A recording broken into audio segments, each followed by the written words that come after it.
Buenos días, estudiantes de grado 11. Buenos Eh, días. gracias, Buenos días, profe. buenos días. Gracias por responder y gracias por asistir a la clase. Pues estoy un poquito preocupada porque veo muy poquitos estudiantes. Yo siempre les doy 5 minuticos para que lleguen, pero ya pasaron los 5 minutos. Entonces, pues vamos a llamar a lista con los estudiantes que están y pues les recomiendo la asistencia y la puntualidad también para que de pronto no hayan interrupciones durante la clase, ¿listo? Y después, profe, es que no me llamó a lista, profe, es que sí. Entonces, para evitar esas cosas, entonces, por favor, traten de estar dentro de los primeros 5 minuticos, ¿listo? Entonces, voy a empezar a llamar a lista y por favor me contestan.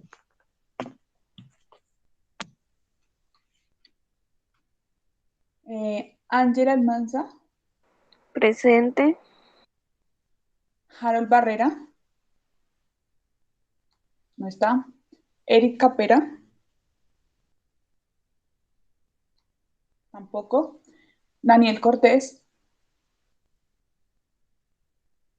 ¿no? Johan Daza, no está Johan. Nicolás de la Hoz, tampoco. Sara Gaitán, Presente. listo. Francisca Gómez, no está. Luis Fernando Gutiérrez, Presente. Kevin Lozano, ¿no? Paola Mancipe,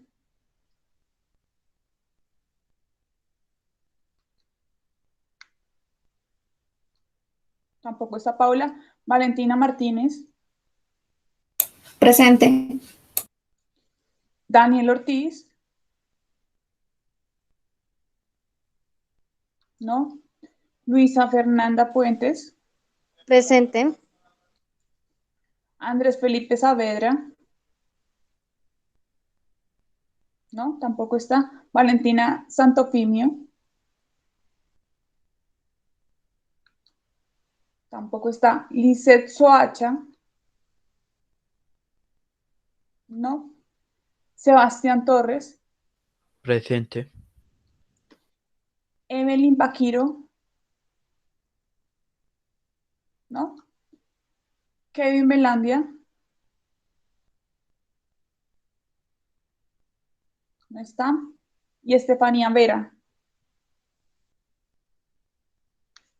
tampoco. 1, 2, 3, 4, 5, 6 estudiantes. Muy poquitos. Profe, buenos días, acabo de llegar. Buenos días. ¿Me regalas tu apellido? Capera. Espera. Listo. Bueno, Gracias, profe. listo. Somos los que somos y estamos los que estamos, dicen por ahí. Bueno, entonces va a compartirles. Yo les subí ahí a la plataforma las respuestas de la prueba del ITFES, ¿sí? Las que ustedes se supone que todos ya deben haber realizado.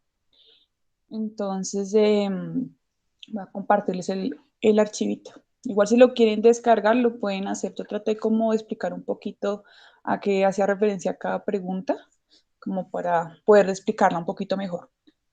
Entonces, les comparto. Listo. Tenemos que ya casi. Eso, listo, ya. Entonces, vamos a mirar las respuestas. Un poquito esto.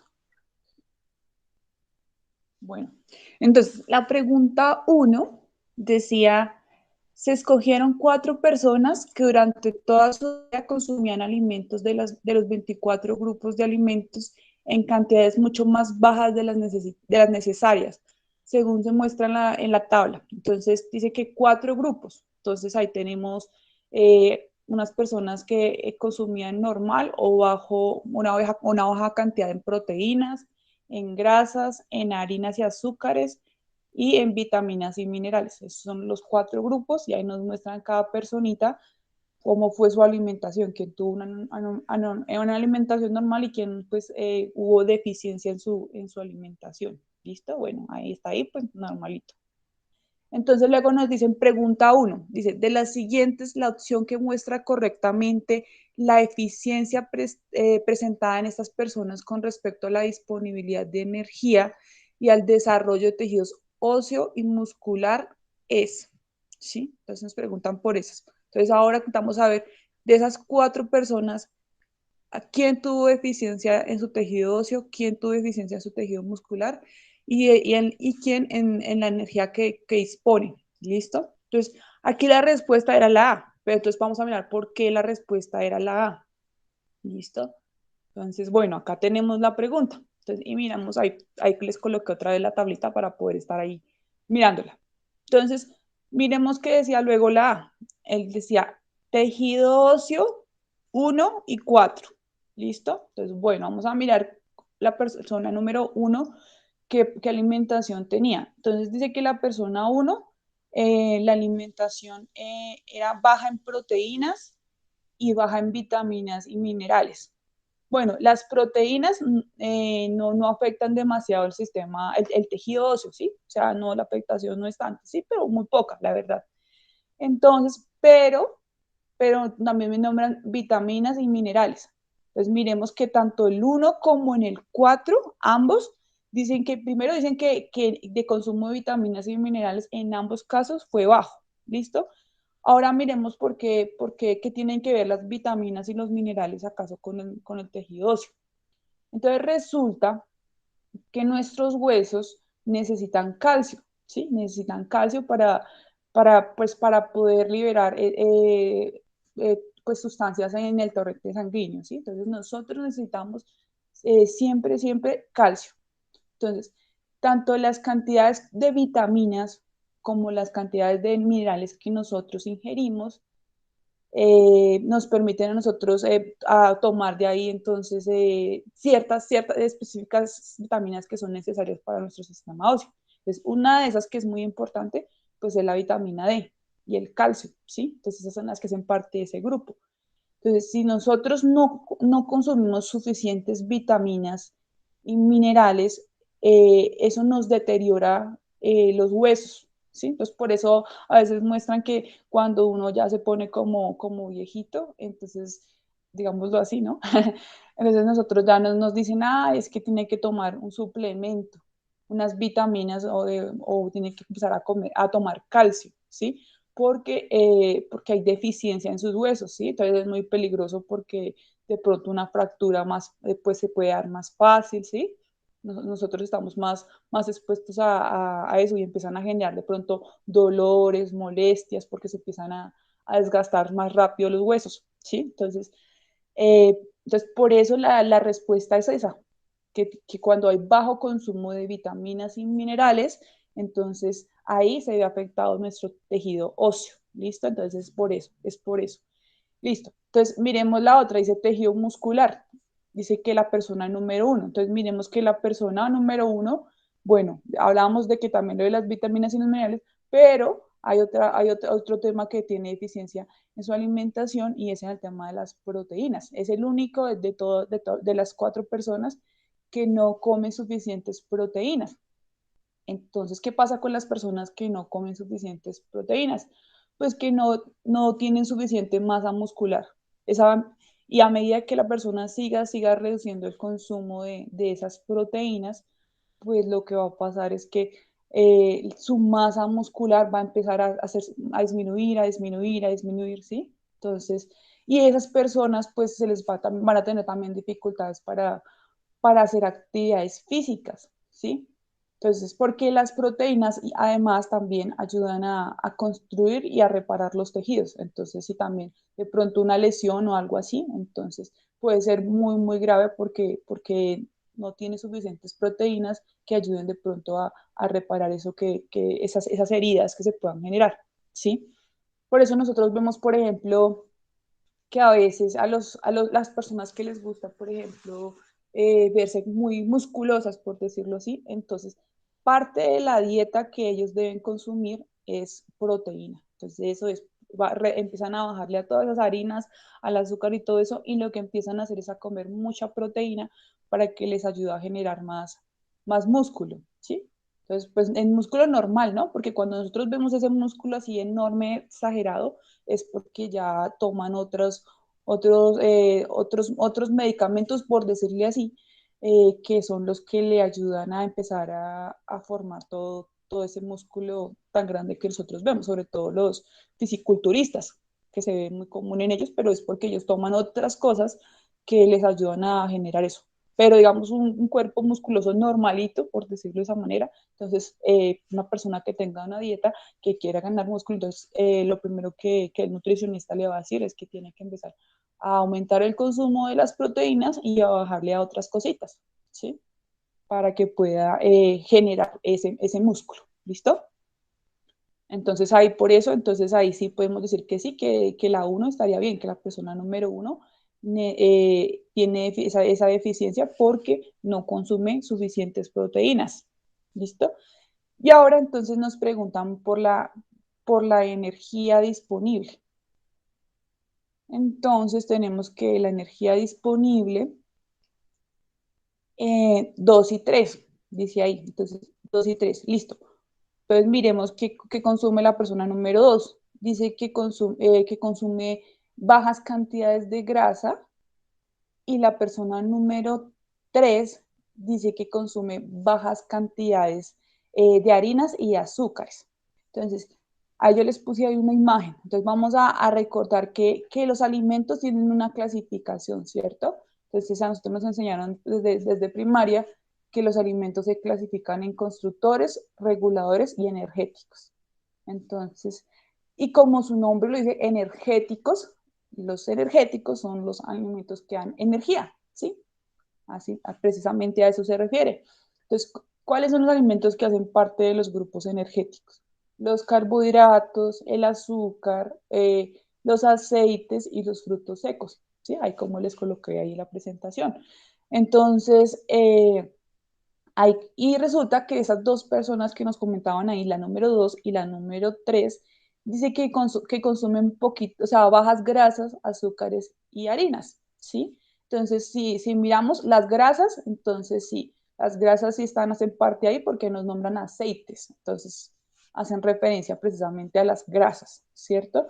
Y también nos nombran harinas y azúcares. Entonces ahí nos nombran de harinas, entonces ahí tenemos lo que nosotros conocemos como carbohidratos y azúcares, pues azúcares, ¿sí? Entonces vemos que sí, que de las opciones que tenemos, claro, es la que sí tiene coincidencia la número 2 y la número 3, porque nos están hablando, sí, de pues, ambos alimentos que hacen parte de la alimentación de los energéticos. Entonces, si la persona está consumiendo poquitos alimentos con grasas o con harinas y azúcares, entonces, digamos, tiene sentido que digan que tiene poca energía, ¿sí? Que la persona viva con poca energía porque no está consumiendo esos alimentos.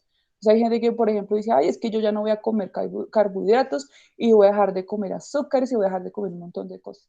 Y no siempre uno puede tomar esa decisión porque uno puede resultar, en vez de, digamos, mejorar su salud, puede deteriorarla, ¿sí? Porque imaginen ustedes vivir sin energía. Si uno a veces nada más así comiendo bien, a veces hay días que uno dice, ay, no, hoy me toca madrugar, hoy tengo como pereza, ¿sí? Nos pasa. Imagínense cómo sería si nosotros no consumiéramos las cantidades suficientes de esos alimentos. Entonces, no tendríamos energía para nada, para nada. ¿Listo? Entonces, ahí por eso, entonces, ahí les aclaro, entonces, porque la pregunta número 1, la respuesta es la A. ¿Listo? Porque la idea no es solo decirle la respuesta es tal, no, sino ir mirando precisamente porque la respuesta es esa y no otra, ¿no? ¿Listo? Entonces, ahí, más fácil. Listo, ahora la pregunta número 2. Entonces nos habla sobre los tropismos. Dice, los tropismos son respuestas de crecimiento cuya dirección depende de la fuente productora del estímulo. Lo que podríamos esperar del crecimiento de una planta joven que se desarrolla normalmente en la materia de una casa y que por accidente ha caído de lado, bueno, permaneciendo algunas semanas en esa posición, es que, entonces nos dan las opciones. Entonces ahí nos están diciendo primero que recordemos que las plantas tienen tropismos, ¿sí? Tropismos es una condición que tienen las plantas que les permite moverse, tener movimiento, a eso se refiere el tropismo. Pero es que ese movimiento puede ser que la planta tenga la facilidad de reaccionar a un estímulo, o también se refiere a que el crecimiento es una manera de movimiento, ¿no? Entonces, existen muchos tipos de tropismo, para recordarlo, ¿sí? Entonces, hay tropismos que son generados que por la luz, entonces ahí hablamos de fototropismo, ¿sí? Entonces, en el caso de cuando es positivo, entonces ese fototropismo, entonces se refiere a que las plantas crecen en dirección hacia donde va la luz, y si es positivo. Y si es negativo ese fototropismo, entonces hablamos ya por ejemplo, el tema de las raíces. Las raíces, entonces, en lugar de ir hacia el lado donde está la luz, las raíces van hacia la oscuridad, ¿sí? Entonces, eso es algo que pasa. Eso es lo que pasa o también nosotros también lo conocemos como geotropismo, ¿sí? Que es esa necesidad que tienen las raíces de ir creciendo y creciendo y creciendo más hacia adentro de la tierra, ¿sí? También, digamos, están esas dos maneras como de verlo. Y hay muchos más tropismos, entonces, pero son como digamos, los más relacionados ahorita con la pregunta que nos están hablando. Entonces nos dice, la planta continuará su desarrollo estableciendo una nueva dirección, en la posición horizontal. O sea, nos están diciendo que si hay una plantica y resulta que la plantica, yo la tenía ahí y no sé, algo pasó y la matera se cayó ahí al piso, pero la plantica todavía está metida dentro de la matera. Entonces la plantica va a seguir creciendo. Entonces nos preguntan que si va a ser en posición horizontal. Entonces, o sea, que va a crecer así, acostadita, y todo el tiempo y se va a quedar ahí acostada y va a crecer así acostada. Nos dicen que si va a pasar eso. Bueno, podría ser una opción, ¿cierto? Pero resulta que hay un tropismo. Entonces ahí estamos, y ese tropismo nos dice que si la planta siempre va a tratar de crecer hacia el lado donde esté la luz. Entonces ahí puede ser que ahí por ese lado lo podamos descartar. Dice, la B, el desarrollo de los órganos cesará y solo mediante unos brotes de tallo y raíz se establecerá la dirección original del crecimiento. Entonces están diciéndonos que va a dejar de crecer, y que otra vez como que va a brotar otra vez otro tallo y otra raíz, y ahí sí ya va a coger la dirección original. No, no necesariamente, porque es que la planta todavía está viva, ¿sí? Si la planta hubiera perdido, digamos, toda la tierra que le cubre sus raíces y queda totalmente expuesta, pues bueno, uno dice, sí, puede ser que pronto la plantica se muera y más adelante nazca otra cosa. Pero no, porque ahí todavía ahí nos dicen que se cayó, pero que no nos dicen en ningún momento que ya haya perdido el suelo que tenía, ¿no? Sino que únicamente se cayó y y cuál será la posición que va a tomar, ¿sí? Entonces, como no nos están diciendo nada de que se haya quedado sin tierra, solamente de que se cayó, pero puede ser que la tierra normalmente viene compacta, no siempre se riega toda, entonces puede ser que no necesariamente. Entonces, es una opción que podemos mirar, pero pues tenemos que dejarla ahí como presente. La C nos dice, al continuar su desarrollo, tanto la raíz como el tallo establecerán la dirección original de crecimiento. Entonces ahí como pues, se marcó igual como que es, pero claro, sí, porque puede ser que ella busque la posición hacia la luz y logre seguir creciendo, ¿sí? Y en la última dice, en la nueva posición no se presentarán tropismos y la planta permanecerá en estado de vida latente. Entonces, que no va a presentar tropismos.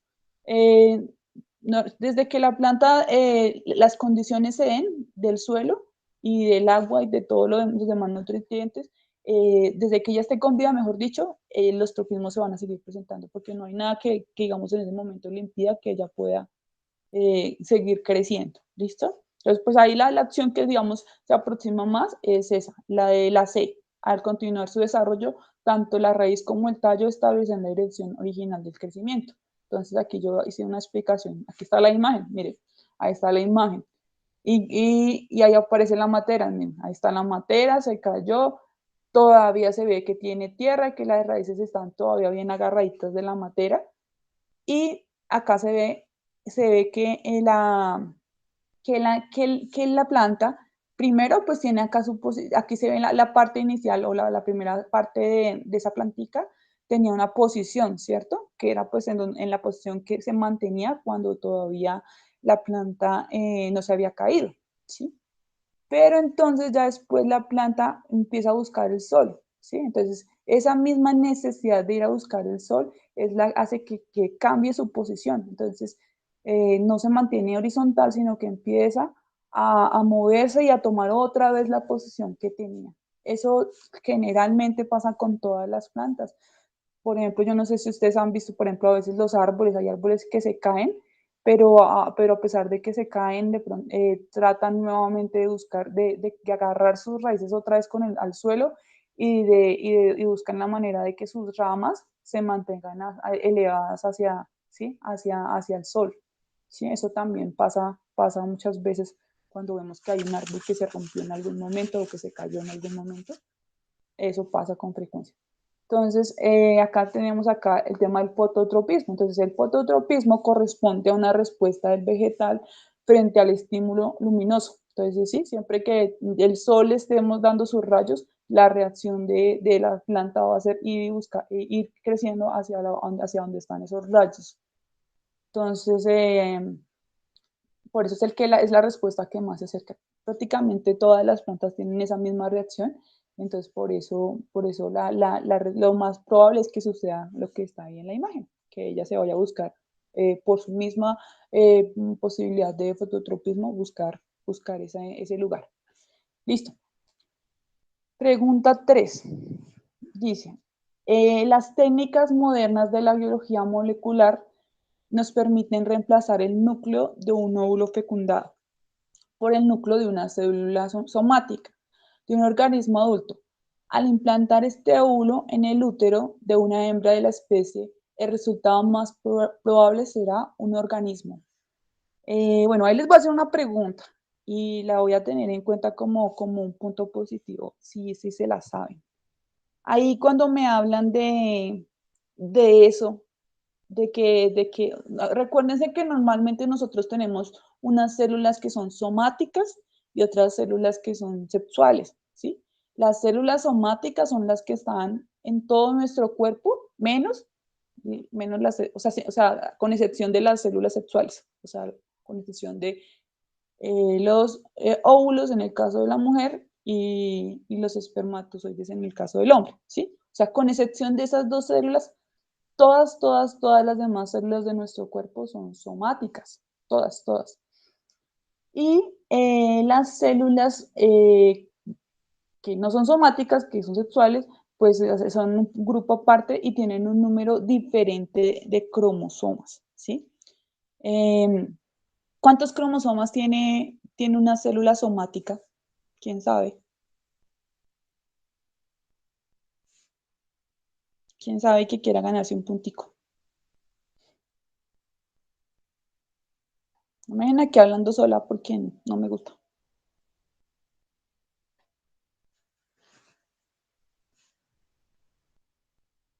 ¿Voluntariamente o democráticamente? Porque yo solita aquí sí es muy harto.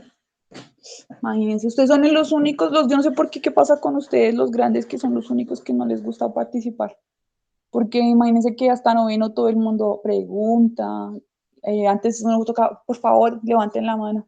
Pero yo no sé por qué, porque ustedes están como, no sé si es que están desmotivados o qué les pasa, pero no participan mucho. No sé por qué, desconozco la razón. Entonces, ¿hay alguien que sepa la respuesta? Lo que les digo, les doy un puntico ahí para si tienen una nota bajita, entonces ahí les sumo unos 10 punticos. Aprovechen ahorita que estamos con esto de ya finalizando el periodo, entonces todavía se pueden colocar ahí noticas para ayudar.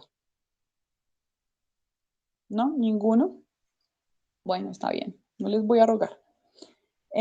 Bueno, les cuento. Entonces, una célula somática normalmente, en el caso de los seres humanos, ¿no? En el caso de los seres humanos son 46 cromosomas, son 46. ¿Listo? Entonces, todo nuestro cuerpo, todas las células de nuestro cuerpo tienen 46 cromosomas, con excepción de las células sexuales, ¿cierto? Entonces, Las células sexuales, ellas no tienen 46, sino la mitad, 23. Siempre tienen 23. Entonces, por eso sucede que esas células, digamos, por decirlo así, no pueden multiplicarse, o sea, estar ahí en un proceso todo el tiempo de multiplicarse, porque tienen un número diferente de cromosomas, ¿sí? Bueno, aparte de otras características, ¿sí? Entonces, lo que sucede es que cuando hay una fecundación, entonces el espermatozoide da 23 cromosomas y el óvulo da esos otros 23 cromosomas. Entonces ahí se suman los 46 y ahí sí es cuando ya se empieza pues, a formar otra personita, ¿listo? Entonces eso hay que tenerlo ahí claro. Aquí me hablan de un tema, pues uno dice, pero ¿de qué me están hablando? Entonces, dice que hay unas técnicas modernas de la biología molecular donde nos permiten reemplazar el núcleo de un óvulo fecundado por el núcleo de una célula somática de un organismo, de un adulto. Entonces, ahí hay un tema que están hablando. Pues que ustedes como no me hablan, no participan. Bueno, pero les voy a decir a qué se están refiriendo con lo que están hablando ahí. Ahí están hablando de la clonación, ¿sí? Por eso es que esas cosas extrañas, que si el núcleo y que si la célula es somática y si es sexual y si no sé qué, ahí están hablando de la clonación. Existen varias técnicas para la clonación, existen muchas, pero esta que nos nombran aquí es una de esas y es la que se utilizó, bueno, no es que vamos que en los seres humanos nunca pues hemos visto así como un caso, ¿no? Que uno diga, porque todo eso también no es como tan sencillo. Y en mamíferos se ha hecho con otros mamíferos, pero son muy pocos. La más conocida es la oveja Dolly. ¿Sí se acuerdan de la oveja Dolly? A lo mejor la mayoría se acuerda, ¿listo? Entonces resulta que cuando la ovejita Dolly, ellos ¿qué hicieron? Lo que está ahí. Entonces ellos cogieron y dijeron, bueno, voy a tomar un óvulo. Se los voy a explicar por aquí, creo que con la otra es un poquito más fácil. Dijeron, vamos a tomar un óvulo, ¿sí? Y a ese óvulo le vamos a quitar el núcleo, lo vamos a sacar. Y vamos a tomar, también vamos a tomar, puede ser, normalmente lo hacen de otro animal, entonces vamos a tomar unas células somáticas, ¿sí? Y a esas células somáticas les vamos a sacar el núcleo. Y ese núcleo se lo vamos a introducir en el óvulo. Entonces, cogen un implemento con mucho cuidado y ¡chun! Sacan uno y introducen el otro. Entonces, para que se fusione bien, entonces hay muchas maneras para que, digamos, se convierta como en uno solo, vuelva así, como que se genere esa transformación. Entonces, lo que hacen normalmente es con unos impulsos eléctricos para que ya ese núcleo y ese núcleo nuevo en su nueva casa, pues empiece como a reaccionar y a funcionar normalmente. Entonces, aquí vemos en la imagen que les comparto cómo es el proceso. Entonces, ahí hay una fusión en el núcleo entre el núcleo y el óvulo, y empieza luego a generarse la división celular, aunque dicen división, aunque a veces uno dice la palabra división, pero es que el término correcto es multiplicación. Porque si yo dividiera, yo diría que es que la mitad me queda a un lado y la otra mitad me queda al otro. Y en realidad no, porque yo lo que estoy haciendo es multiplicando, estoy sacando una copia igualita a la primera, a la original. ¿Listo? Entonces ahí ya vemos que se da como todo el proceso de la fecundación, como si hubiera un proceso similar al de la fecundación. Entonces ahí empieza a reaccionar. ¿Por qué? Porque es que él decía, el mismo organismo dice, es que yo tenía 23 cromosomas, yo era un óvulo y tenía 23 cromosomas, pero ahora mi núcleo, la información que tengo ahora en mi núcleo es de 46 cromosomas, ¿sí? Entonces empieza como a reaccionar y decir, oye, ya está pasando algo por dentro que ya no soy 23, ahora son 46, ¿sí? Como que siente como algo extraño. Y al hacer ese proceso con la electricidad es como si como si existiera, como si en ese momento hubiera por ejemplo, entrado un espermatozoide. Es como si generaran esa misma reacción al hacer esos choques eléctricos. Entonces, por eso es que se empieza a dar todo el proceso similar a como si se hubiera dado una fecundación. ¿Listo? Y ahí vemos entonces en la imagen que ya se empieza a formar como tal todo el embrión, ¿sí? Todas las primeras etapas del embrión. Entonces ahí se empiezan a separar las blastómeras, empiezan a hacer hacia los lados y se forma todo. ¿Listo? Entonces empiezan ahí. Entonces, ¿ellos qué esperan? Ellos esperan a que el embrión se forme bien, que digamos, crezca un poquito y se forme un poquito y suceda todo el tema de la multiplicación y que se empiecen como a organizar, que se note que se haya organizado ya y que ya se va a generar ya, digamos, como más, es más visible ese embrión, ¿sí? Como que se ven un poco más las características. Entonces, ellos dependiendo del organismo que estén analizando, miran cómo va a evolucionar ese embrión y cuando ven que como que ya tiene las condiciones que necesitan, entonces lo que hacen es implantarlo en otro animal, ¿sí? De la misma especie. Entonces, por ejemplo, en el caso de Dolly, pues, digamos, la información original y todo eso de Dolly era de otra ovejita, pero luego se introduce en otra ovejita más y ahí para que se dé el crecimiento ahí. Entonces tiene le llamamos así, una madre sustituta, ¿sí? Entonces ahí en esa mamá va a tener, macho va a estar embarazada, pero pues va a ser un tema como cuando hablamos de in vitro, ¿sí? Cuando la gente hace ese tratamiento in vitro, similar a eso, similar, ¿no? No es igual, pero es como para darles un ejemplo.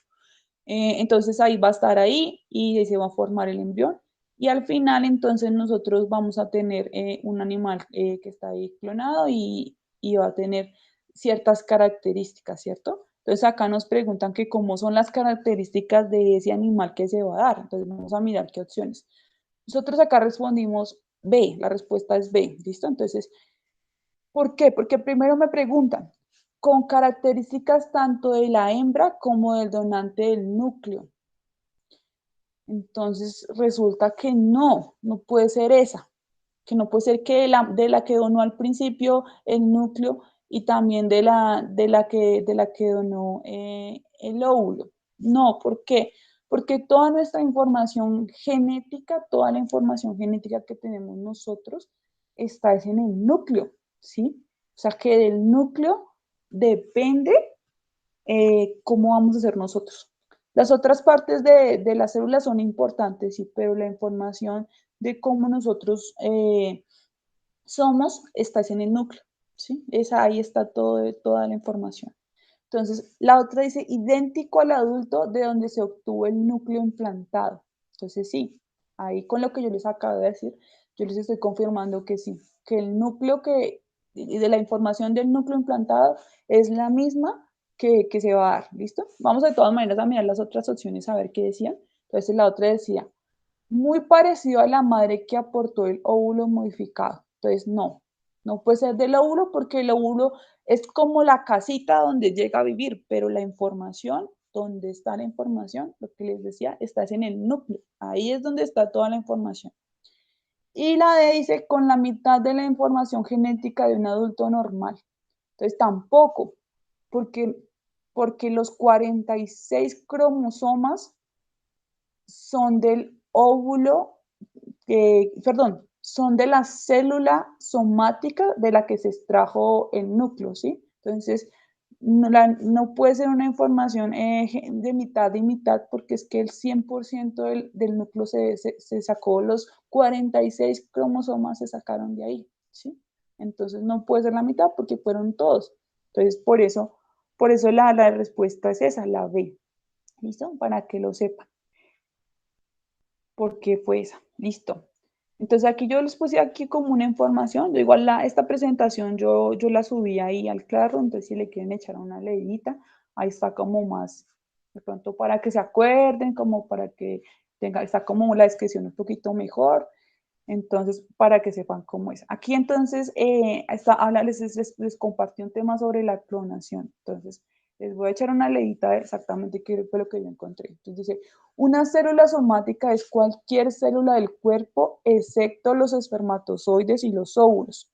Las células somáticas son diploides, es decir, contienen 2 juegos de cromosomas, uno heredado de cada parte. ¿Sí? Listo. Entonces ahí es cuando nosotros vimos, es que se acuerdan que nosotros heredamos esos cromosomas entonces de nuestro papá y de nuestra mamá. Y ahí nuestras células empiezan a multiplicarse, ¿cierto?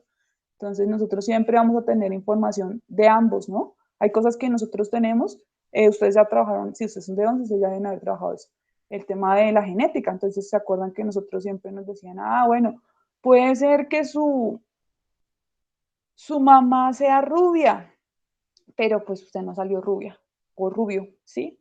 Entonces, pero en sus genes sí está, en su fenotipo no está, o sea, no, esas características físicas no se pueden ver, no se ven reflejadas, pero en sus genes, en su genotipo, ahí sí está esa información genética. Y puede ser que no salió rubio, pero de pronto más adelante entonces conoció a alguien y esa persona también resulta que no es rubia, pero los papás de esa persona sí lo son, entonces, o alguno de ellos, mejor dicho, entonces en su información genética también está esa información.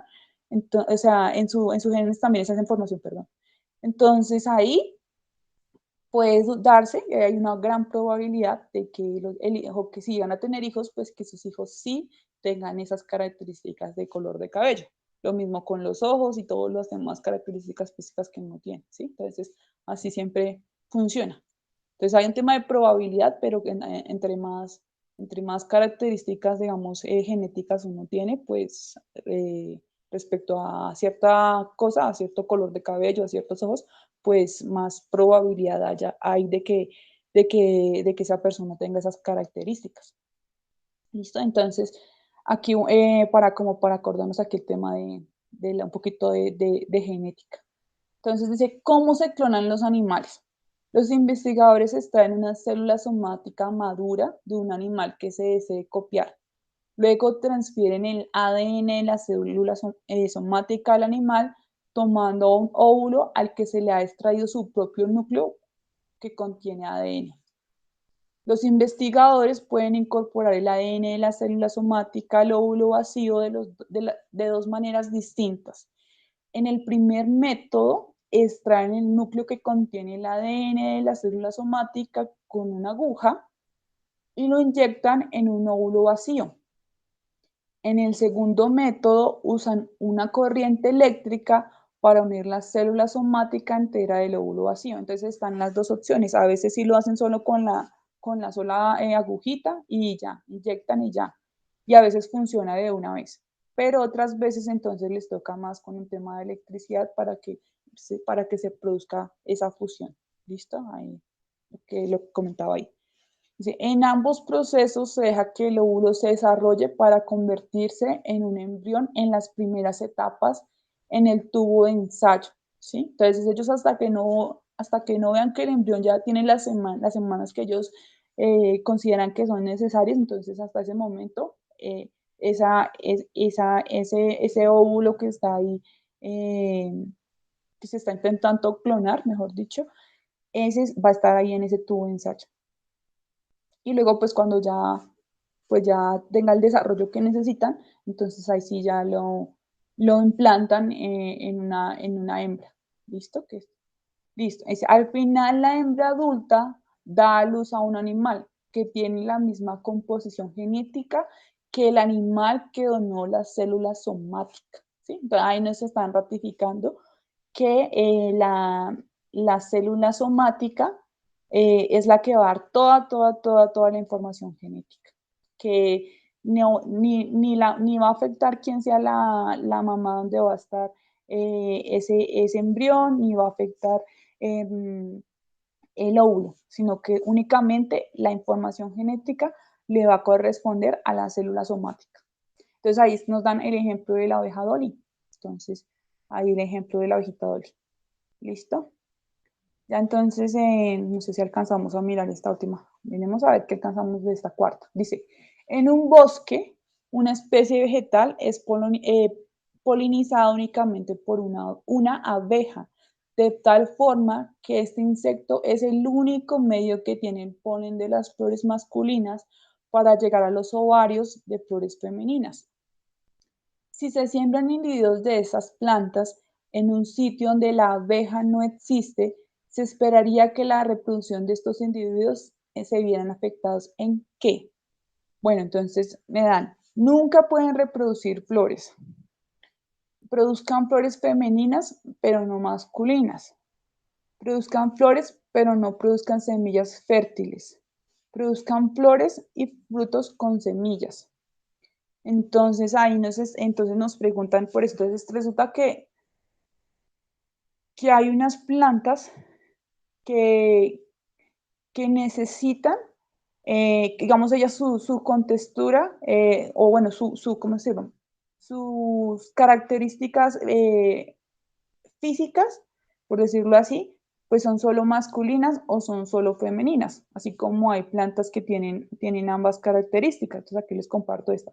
Entonces tenemos las que tienen los órganos tanto femeninos como masculinos, o sea que tienen estambre y pistilo, y otras que solamente tienen el estambre y otras que solamente tienen el pistilo, ¿sí? Entonces ahí nosotros normalmente con observar ese tipo de cosas, pues ya uno puede decir que son femeninas o son masculinas, ¿sí? Entonces, una plantica no necesita, para que tener flores, lo único que necesita es, mejor dicho, existir, ¿sí? Entonces, desde que sea una planta que generalmente produzca flores, no necesita, digamos, de ningún organismo que, pues que esté allá, digamos que llevando su polen de un lugar a otro, ¿sí?